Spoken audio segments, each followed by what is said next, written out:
Olá, estamos começando mais um Corações e Mentes, o espaço do Núcleo de Psiquiatria do Sindicato Médico do Rio Grande do Sul, para discutir saúde mental, prática médica e os desafios da nossa profissão. Hoje vamos falar sobre um tema fundamental e muitas vezes subestimado. Eu acho que agora está superestimado. A doutora Rúbia Souza vai nos explicar isso. A infância como base da saúde mental ao longo de toda a vida.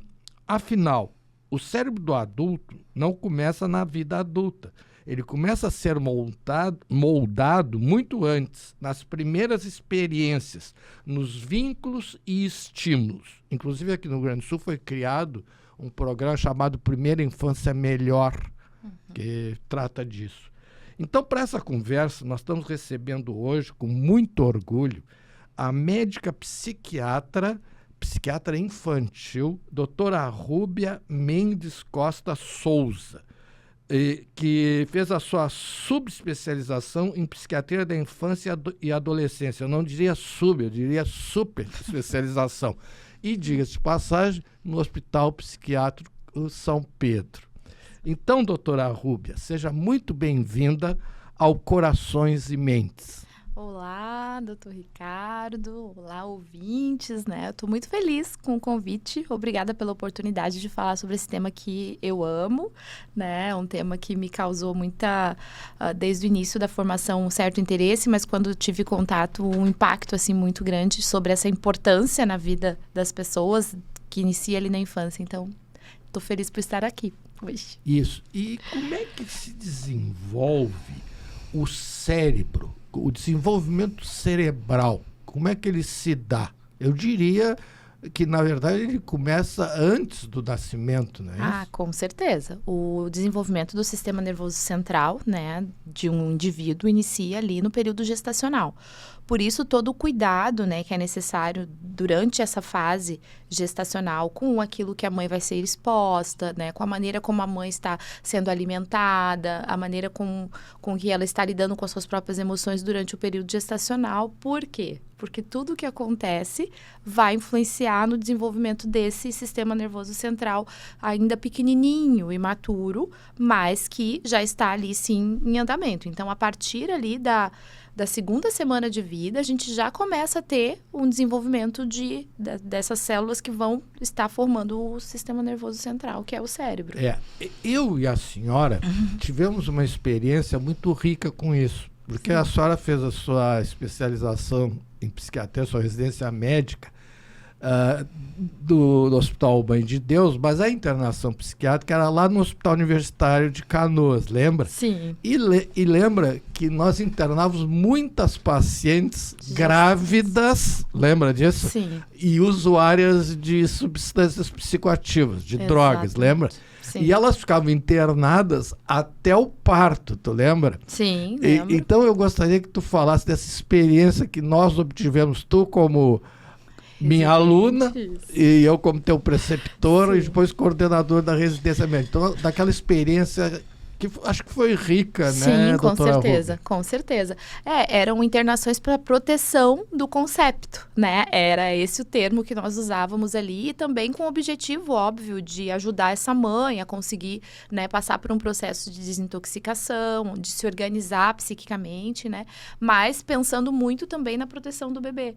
Então, justamente pensando o quê? Que aquele bebê que estava dentro do útero ali tinha um sistema nervoso e que era influenciado muito pelas atitudes dessa mãe que não tinha o controle daquilo que estava fazendo, né? E estava prejudicando esse bebê. Então, é uma experiência bem rica, realmente é um contato transformador, assim, né? Quando a gente consegue observar e ver que depois de alguns dias essas mulheres começam a se reorganizar, conseguem ter mais contato consigo mesmas e pensar nesse bebê. Depois de todo o processo, como é que transcorre, né, após o nascimento do bebê, que aí muitas acabam, né, muitas vezes não conseguindo seguir com o bebê, né, alguns bebês têm que ser entregues para um estado de proteção ali do Estado. Então, é uma situação bem impactante, né, uma vivência impactante, mas a gente entende a proteção que aquela criança precisa, né? Porque aquela criança passava, se ela não fosse internada, aquela criança passava a gestação inteira sendo bombardeada com álcool, drogas, né? Porque passa tudo pela placenta, Com né? certeza. E aconteceram fatos que muitas crianças, ao nascerem, quando eram, eu vou usar esse termo, não sei se tecnicamente é correto, descoladas da placenta da mãe, entravam em convulsão. Sim. E aí nós ficávamos todos, na época, inicialmente, depois a gente aprendeu elas entravam em abstinência, Sim, né? sintomas de abstinência. Sim, isso é real, né? Porque elas ficam expostas a uma quantidade tão alta de substâncias. Então, a gente tenta justamente a internação de maneira, né, até o quanto antes, para que essa criança ali dentro do útero se habitue à ausência da substância, né, psicoativa, para que ela consiga nascer e não ter justamente esses efeitos, né? Então, é triste ver um bebê com abstinência, né, nascendo ali já um bebê recém-nascido com convulsões tônico-clônicas generalizadas, sim, né? Sim. Não, e a gente ficava no início, mas qual o motivo, qual a razão? E aí a gente perguntava para a paciente, né? E a paciente sempre negava. Aí as avós diziam, mas doutor, passou a gestação inteira consumindo direto, né? Sim, sim. E diante disso, quais são os principais marcos do desenvolvimento cerebral nos primeiros anos de vida? Então, os primeiros anos de vida, isso é algo que a gente precisa avaliar quando vai avaliar uma criança, né, ou um adolescente. Tanto que geralmente o primeiro contato que a gente tem com um paciente, né, nessa faixa etária, geralmente é com o responsável, né, com o pai, com a mãe ou com quem cuida, para poder entender isso, né, os marcos. E aí, o que a gente precisa observar? A gente precisa entender como foi o parto, né? Se essa criança nasce bem ou se ela tem alguma alteração ali quando nasce, se ela precisa ficar, né, algum tempo numa UTI neonatal, se ela teve alguma intercorrência ali a nível de parto.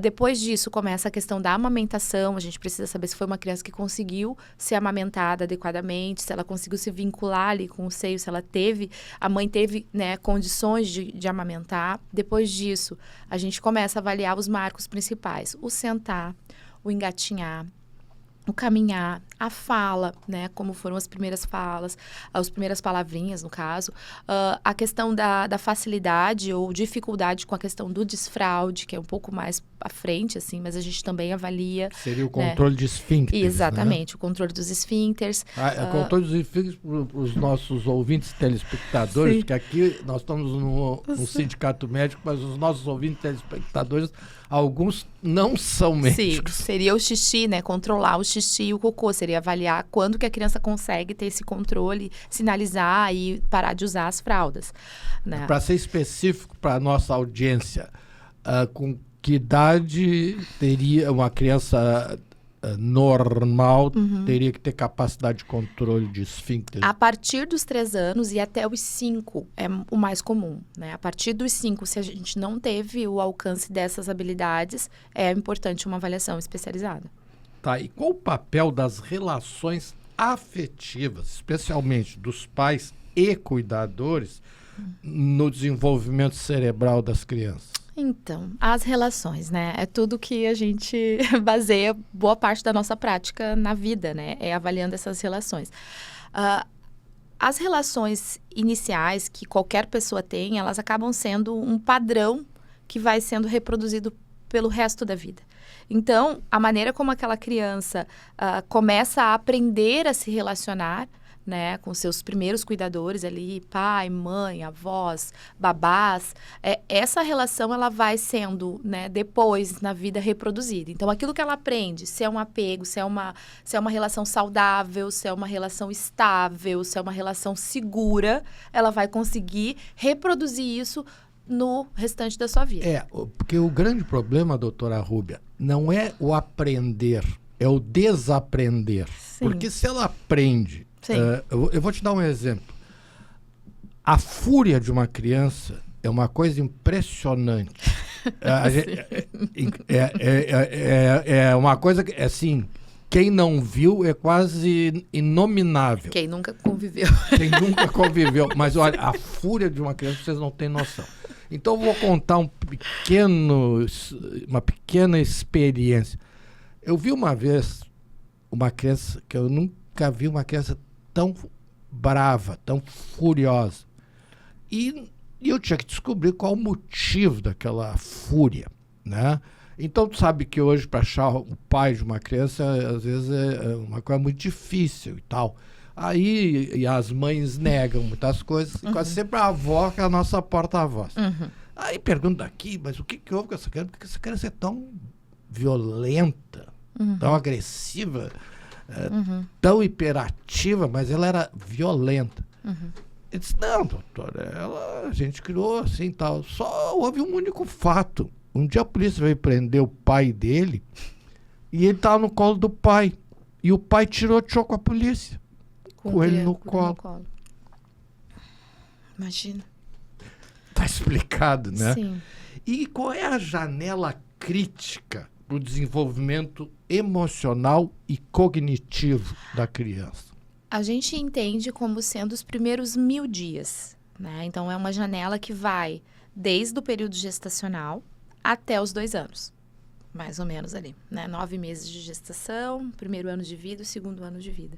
É um período muito importante, delicado e aonde a gente verifica que os cuidados, eles precisam ser feitos de maneira adequada, né? A assistência precisa ser adequada e os traumas, as coisas que acontecem, né, negativas nessa faixa etária da vida têm repercussões muito importantes, porque é um período que o cérebro cresce muito, ele dobra de tamanho, né? Então, o que acontece?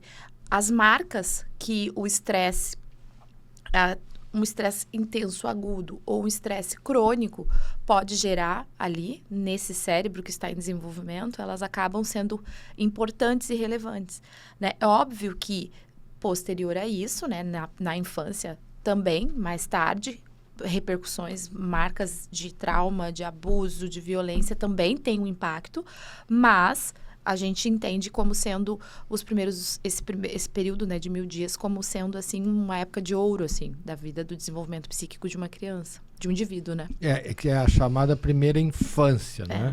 E pelo outro lado, quais são os principais fatores de proteção que ajudam a formar adultos emocionalmente mais saudáveis? Sim. Os fatores de proteção, além dos vínculos, né, saudáveis, esses primeiros vínculos, né, uma família organizada, não é perfeita, né? Uma família que ama, que cuida adequadamente, não significa que seja uma família perfeita, mas uma família que tenta dar para essa criança uma estabilidade, né? De rotina, de afeto. Tem outros fatores também que são importantes de acordo com, lógico, com valores da família, assim, também. Mas a questão de frequentar algo, né, algo social, eu digo, uma escola, ou um grupo de familiares, de amigos que essa criança possa conviver, algo de religião também, para as famílias que acham que isso é algo que tem a ver com elas, né? Então, tem essa questão social aí que é importante. Aí entra também a escola, né, que é um ambiente de convivência, é um ambiente de aprendizado, onde permite, né, que as crianças convivam, interajam e estejam sendo observadas e cuidadas também fora desse seu ambiente inicial, que é a casa, Pois né? é, mas, doutora Rúbia, aí entra um pequeno, grande problema. Aquela criança saudável, emocionalmente, protegida, bem educada, bem orientada, ela vai conviver, às vezes, com outras crianças que não são assim. Sim. E isso causa um choque para aquela criança. Sim. E aí, como é que tu vai preparar os teus filhos? Pois é, essa é uma questão, Como é que né? tu vai blindá-los? Pois é uma questão importante que acho que toda mãe, todo pai pensa, assim. Mas eu entendo a escola como uma preparação para a vida, né? E a gente não vai ter como isolar, né, os nossos filhos de outras pessoas que tenham princípios, valores ou uma educação diferente daquela que a gente acha que é a melhor, né? Eu entendo que o que vai fazer com que a gente consiga blindar, entre aspas, os nossos filhos é o nosso tempo de qualidade com eles, não só tempo de qualidade, lógico, mas de quantidade assim, também. bem objetivo. O teu filho vai chegar na escola e vai dizer assim: o meu amiguinho hoje me agrediu. Sim. É bem comum, né? Sim, sim. E aí, o que tu vai dizer? Ele só vai aprender a se defender a partir do momento que ele enfrentar esse tipo de situação, né? Então, ali é uma coisa que a gente pode trabalhar isso de várias maneiras. A gente pode conversar com ele sobre como isso aconteceu, a gente pode orientar que ele procure a professora, né, para pedir ajuda, a gente precisa entender a situação, né? Então, tem muitas maneiras da gente lidar com uma situação dessa. Deixa eu te contar. Eu tenho um sobrinho que é uma figurinha. O amiguinho dele fez algo que ele não gostou, foi agressivo com ele. E ele chegou em casa muito magoado com aquilo. E ele decidiu ligar para a mãe do menino, ele próprio, resolvendo seus problemas. Com o linguajar dele. E aí diz assim: ô, dona fulana, a senhora sabe, eu sou o Inácio, né, meu sobrinho, e o teu filho hoje teve atitudes que me desagradaram muito, foi muito agressivo comigo. E ela se surpreendeu, e aí ligou para a mãe dele, né? Não, foi tudo assim, tranquilo, né? Mas a atitude que ele teve, né? Olha, eu não tô gostando que ele tá muito agressivo comigo. Sim, mas tu vê que ele é uma criança que... Qual a idade dele? Ele tá agora com 6. Pois é, tu vê que ele já sabe, né, como resolver a situação. Ele sabe quem é a pessoa que é responsável pelo colega lá que é agressivo. É a mãe. Ele vê que é a mãe que leva... Como a mãe dele leva ele pro colégio. Exato. E ele sabe também que a mãe dele tem o contato das outras mães no celular, né? Exatamente. Aí ele foi, pegou e falou, tá, eu vou falar com a pessoa que é responsável por esse cidadão aí. Ele tem que tomar uma atitude, ele não pode ser agressivo comigo, Tu vê né? que é uma criança que vai aprendendo a resolver suas situações, né? Isso. Mas esse é um caso, assim, tranquilo, né? Às vezes existem algumas agressões e tal, né? Então, eu me lembro que nós, os antigos, né? A gente aprendia, assim, ó, tu reage, né? Tu não deixa, se alguém te bater, tu também bate, se te empurra, tu puxa, aquela coisa toda. Hoje, como é que é a orientação? Geralmente a gente não orienta que seja revidado, né? Porque a violência a gente tende a não resolver com violência, né? Então, o objetivo é que o quê? Que peça ajuda de um adulto ali responsável, né? Se tem uma criança que acaba sendo agressiva, agredindo os colegas, sendo inadequada, que a criança que se sente, né, que está prejudicada pela situação, que ela peça ajuda de um adulto, né? Então, hoje, a tendência é que as escolas tenham um bom cuidado e uma boa adequação com isso, é o que se espera, né? Que essa criança que está tendo esse comportamento, ela acaba também sendo um pouco mais supervisionada, no sentido de impedir que a situação ali chegue às vias de fato de uma agressão. Os pais, geralmente, são chamados. Tem a questão da psicologia escolar hoje, que também está ali presente dentro da maioria das escolas, para que essa criança que tem esse comportamento mais agressivo, né, seja também acompanhada para se verificar o que acontece, né? E a criança que também é muito passiva, que é um outro problema, né? Que também é difícil de lidar. Aquela criança que não consegue se defender, que não consegue se colocar, que tem dificuldade em pedir ajuda muitas vezes, né? Essa criança também precisa de um acompanhamento para que ela possa aprender como fazer isso, né? Porque na vida a gente precisa aprender a se defender, né? Aí começa um outro problema. A gente tem notado, geral, que a geração Z, né? Agora é Z, não é isso? Eu te confesso que eu não sei mais em que letra nós estamos.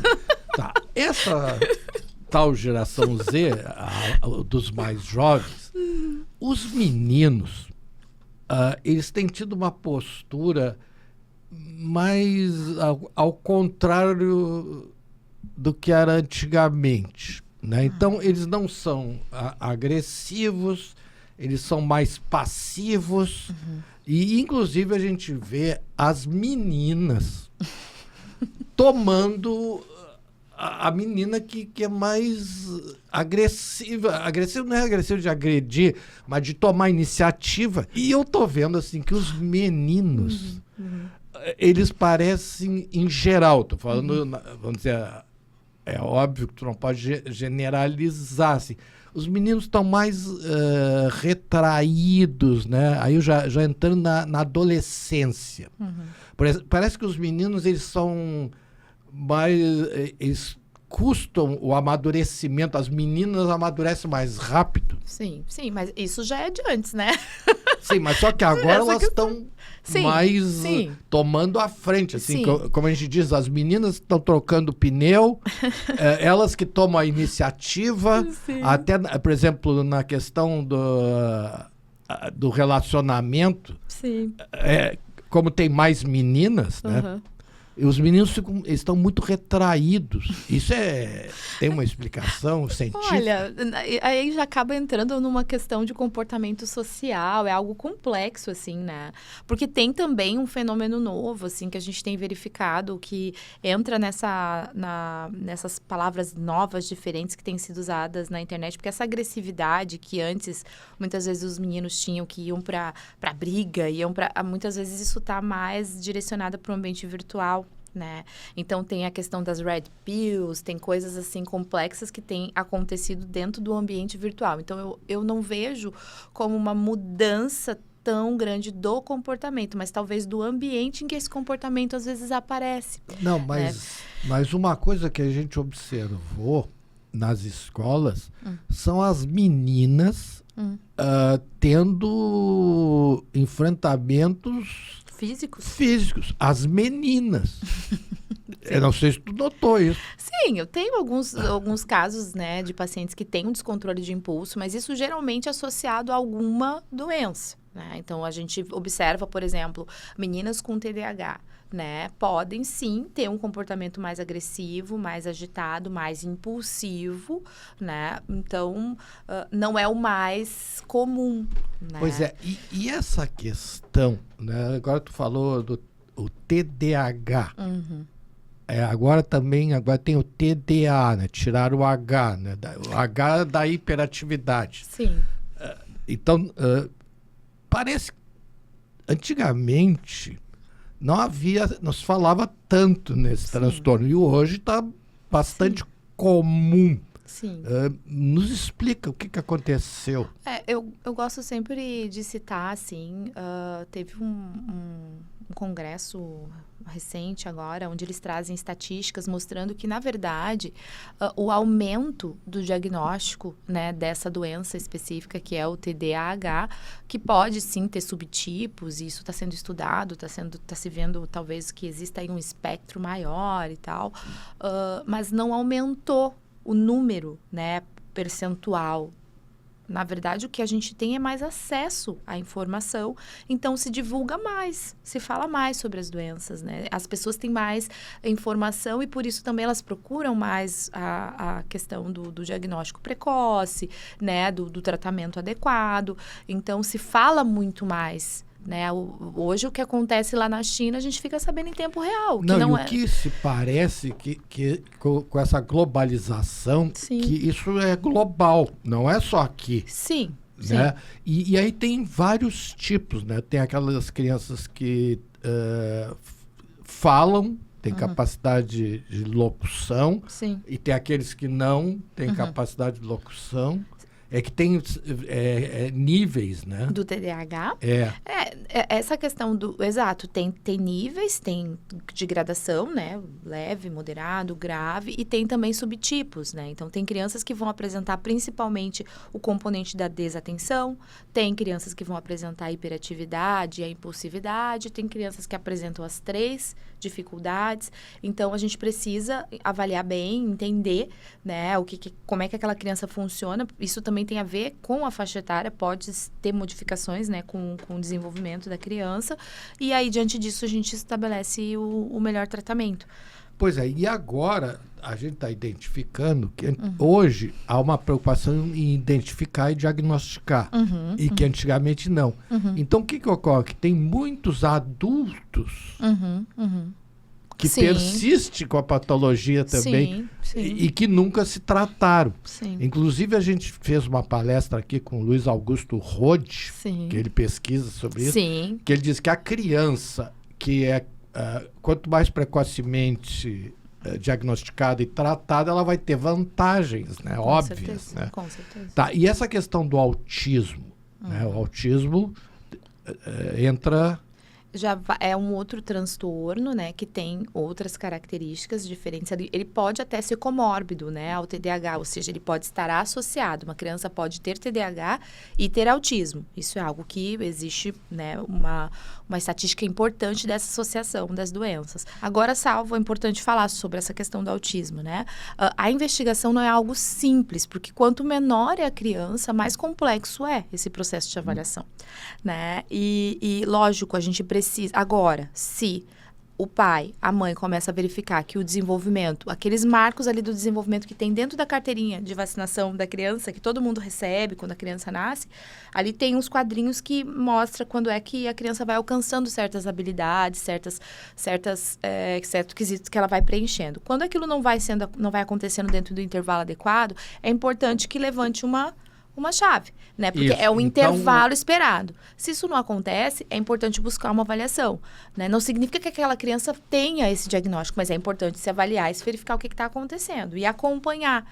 Porque o quanto antes a gente começa a fazer uma intervenção terapêutica nessa criança, melhor ela vai se desenvolver, mais chance ela tem de que esse cérebro seja estimulado e que ela consiga alcançar, né, uma qualidade de vida adequada, né? Então...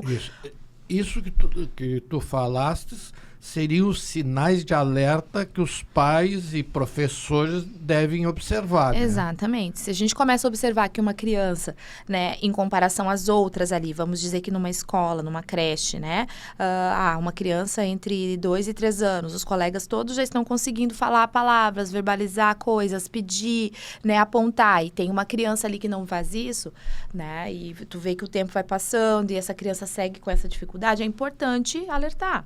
Né? Então, tem uma criança que apresenta alguns movimentos que são frequentes, né? Ela se balança, ela gira, ela anda na ponta dos pés, ela tem algumas estereotipias, alguns tiques ali que aparecem em alguns momentos, quando ela fica mais ansiosa, quando ela fica nervosa, quando ela fica muito feliz. E tem, né, algumas crianças que não deixam o toque, né? Isso, exatamente. É porque o que acontece? O sistema nervoso central de uma criança com autismo, ele é muito estimulado, então eles acabam sendo muito sensíveis. Né? Então, não é que a criança não queira ser tocada, é que o toque para ela representa, né, em muitos momentos, algo muito difícil de suportar. Então, quando a gente começa a entender o funcionamento, a gente consegue compreender melhor essas crianças, né? E também um certo isolamento, sim, né? Por exemplo, sim. Não suporta barulho. Exatamente. Né? O som o cérebro dela vai interpretar os estímulos externos de uma maneira muito exacerbada. Então, o som, que para as outras pessoas muitas vezes é tolerável, para ela não vai ser. E aí ela precisa dos abafadores, ela fica angustiada em ambientes, né, que tem mais movimento. Então, inclusive tem um livro, doutor Ricardo, que eu recomendo fortemente, assim, para a leitura, que fala sobre o funcionamento dos autistas, que é um livro que foi escrito por uma autista.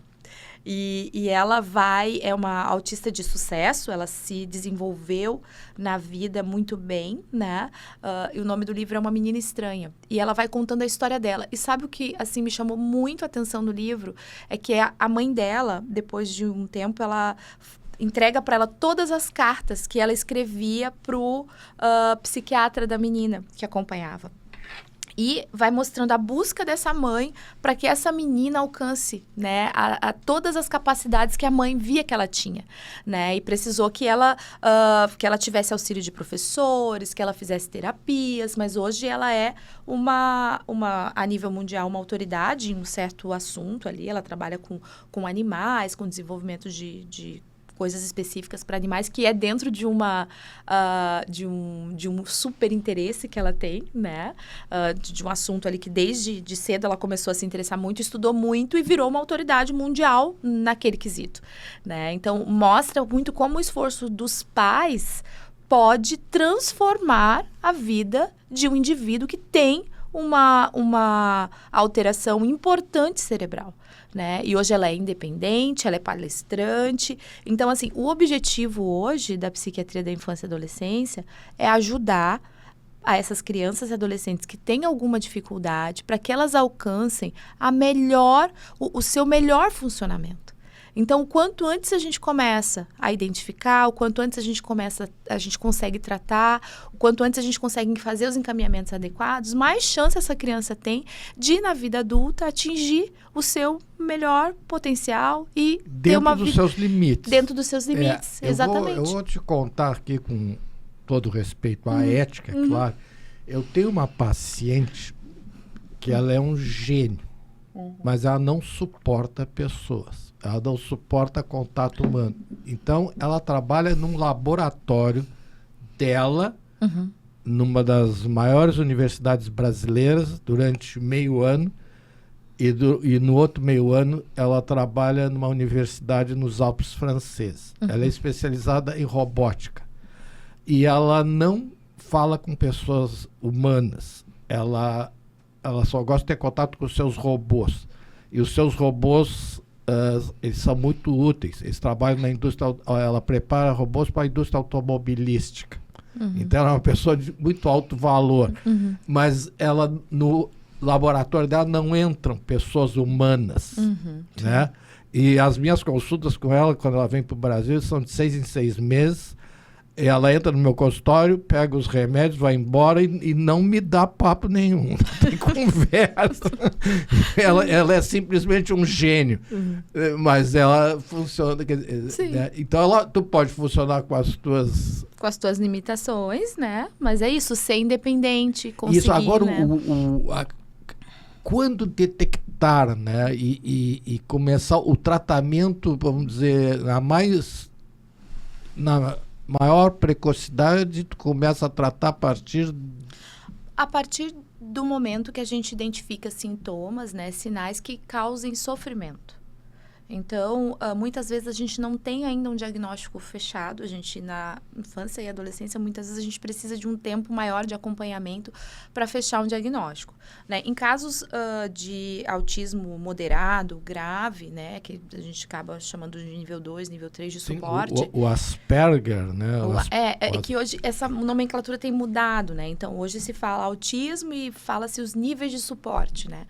E nos níveis mais importantes de suporte, geralmente esse diagnóstico acaba sendo mais facilitado, então a gente consegue fazer ele com mais brevidade. Em outros casos, onde isso fica meio confuso, a gente acompanha, né, por um tempo para observar se isso é algo que com o desenvolvimento daquela criança vai mudar ou vai se manter. Mas se tu confirmar os sinais e sintomas positivos... Sim. O tratamento ele vai acontecer, né? O alvo vai ser o sintoma que gera sofrimento. Então, se a gente tem ali, num quadro, por exemplo, de autismo, um nível de ansiedade muito alto, onde existe prejuízo, a gente inicia geralmente um tratamento psicoterápico, né? Existem várias técnicas que são possíveis de serem utilizadas na infância e adolescência. A gente pode sim usar medicação, mas a gente tem outras possibilidades que geralmente a gente tenta dar preferência antes de iniciar a medicação, né? Então, a questão toda é o sofrimento e o prejuízo que isso gera, né? Então, se o prejuízo é alto, se o sofrimento é grande, o tratamento precisa ser iniciado. Certo. E qual é a mensagem que tu deixa para os nossos colegas telespectadores, assim, a orientação profissional? Sim. A orientação profissional é que busquem, né, uma avaliação, uma conversa, um acompanhamento. Eu tenho pais que, na dúvida, me procuram para conversar a respeito, né? Tu não precisa inicialmente já trazer a criança, já expor ela, já falar, olha, tu vai ao médico, tu vai ao psiquiatra, tu precisa começar um tratamento, né? Tu não precisa inicialmente fazer isso. Eu acho que o primeiro passo é, se é algo que te preocupa, se te deixa na dúvida, faz o contato com um profissional da área, né, da saúde mental, marca esse momento para conversar e, diante disso, ali já é um momento para se ver qual possibilidade, né, se realmente é o momento de iniciar um tratamento, se é o momento de modificar algumas coisas na rotina de casa, porque isso também é importante. Muitas vezes a gente precisa modificar coisas na rotina ali da família e isso muitas vezes por si só resolve a situação, né? Então, é importante a gente reduzir o medo, o receio do psiquiatra psiquiatra, da psiquiatria, né, de que isso é uma coisa que não... tem muito estigma ainda. Por mais que a gente esteja, né, num estado onde tem tantos profissionais da área da saúde mental, quando a gente fala de infância e adolescência, ainda tem muito estigma, né, de que, eu vou levar meu filho, né, nessa avaliação. Mas eu acho que tem que ter essa clareza que tu tá nos falando. Evitar o sofrimento psíquico. Exatamente. Porque se nós não dermos o tratamento correto, a própria criança ou o próprio adolescente, ele vai procurar um tratamento, muitas vezes até nas drogas. Com certeza. Né? As estatísticas mostram, né, que as crianças que têm algum tipo de diagnóstico que foi negligenciado, não foi tratado, né, seja TDAH, depressão, transtorno de ansiedade, existe sim uma relação alta, né, com o uso de substâncias psicoativas na adolescência. Então, é importante que essa criança, esse adolescente seja olhado, seja visto, seja escutado, né? E que os pais tentem realmente entender o que está acontecendo e procurem uma ajuda. Né? E outra coisa que eu acho que é fundamental é que os pais, além de conversarem com os seus filhos, olhar para eles, olhem o corpo deles, examine o corpo deles. Eu não quero te provocar um outro assunto, que eu acho que daria um outro programa inteiro, que seria a automutilação de adolescentes, né? Mas vamos fazer aqui um alerta para que as pessoas, os pais, professores, olhem o corpo e olhem o corpo inteiro. Né? A gente fala em psiquiatria, em problema, acha que é só questão emocional. Não, ela representa como uma coisa física. A automutilação hoje é uma coisa muito comum, né, Ruby? Sim, é importante, né, ter esse olhar, essa atenção e perguntar, né, muitas vezes, assim, se alguma vez isso já aconteceu, se tem algum amigo que faz. Muitas vezes esse comportamento acaba acontecendo em bando, né, em grupo. E sim, eu acho que é importante respeitando... Os programas que tem na internet, com certeza, né? E aí teríamos também outros problemas como a da anorexia, né? E aí não, e outra questão, né? Tu vê que esse é um mundo, né? Hoje a incidência aumentou assim de uma forma estupenda, eu diria, o número de tentativas de suicídio em adolescentes, né? E até crianças, né? Que não havia, né? Sim, era muito raro.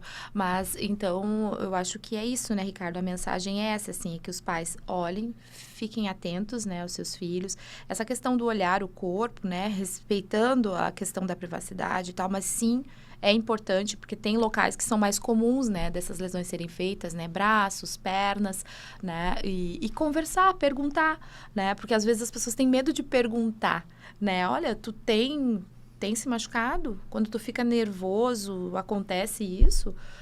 Ou tu já pensou que a vida não valesse a pena, né? Quando a gente pergunta isso para um paciente que está com ideação, ele se sente aliviado de poder falar sobre isso, né? Que esse pensamento acontece e que tem alguém ali que não tem medo de falar sobre isso, né? Então, os pais precisam também abrir esse espaço para conversar, né, com seus filhos.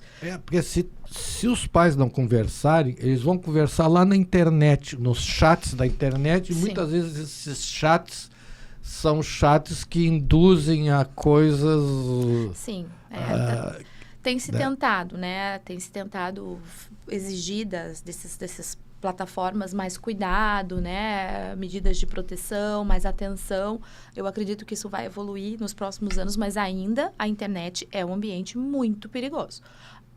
Na minha opinião, eu falo isso para os pais que eu atendo ali, os filhos, criança e adolescente não pode ter contato com a internet sem um mecanismo de regulação parental. Então, hoje tem aplicativos, tem, né, formas de você saber exatamente o que o seu filho está acessando, né, com quem ele está interagindo, o que ele está acessando. Então, isso, ao meu ver, é imprescindível, porque realmente é um terreno muito perigoso. Antigamente, os teus pais perguntavam assim, com quem tu anda, né? Sim. Tu andava ali com meia dúzia de pessoas ali da escola. Agora a pessoa pela internet anda com o mundo inteiro e pessoas assim... doentes, e também tem o fato das crianças crianças e adolescentes desses chats de inteligência artificial? De inteligência artificial na questão de abuso sim, sexual, os predadores na internet, sim. De usar as crianças, né? Então, de fotografarem. Sim, coisas absurdas, absurdas, né? Acontecem. E ficam ameaçando, são pessoas que estão aí, são predadores, né? E agora até esse é outro assunto terrível que a gente tem visto, que às vezes até as próprias famílias vendem as crianças, né? Umas coisas até que às vezes parece inacreditável, né? Sim. Mas se nós continuar aqui, nós não vamos sair daqui, Rubem. Então é o seguinte, eu quero agradecer a tua presença, te dar um mimo que a gente dá para todos que vêm aqui no nosso programa e dizer para os nossos ouvintes e telespectadores, se ficou alguma dúvida, mande para nós, que nós vamos contactar a doutora Rúbia Souza. Ela vai responder e provavelmente ela deverá retornar aqui. Então foi um prazer estar aqui contigo e deixo aqui as tuas despedidas. Sim, então eu agradeço a oportunidade para estar falando sobre esse tema tão importante, né? E fico à disposição para esclarecer dúvidas, para organizar orientações a respeito desse mundo, né, que é a psiquiatria da infância e adolescência, porque é só o início de tudo, né? É só o início de tudo. Então, simplesmente isso. Simplesmente isso. Vê bem a responsabilidade, né? É proteger os nossos filhos. Certeza. Eu já estou nos netos, né? Isso aí. Então foi mais um Corações e Mentes com a doutora Rúbia Souza.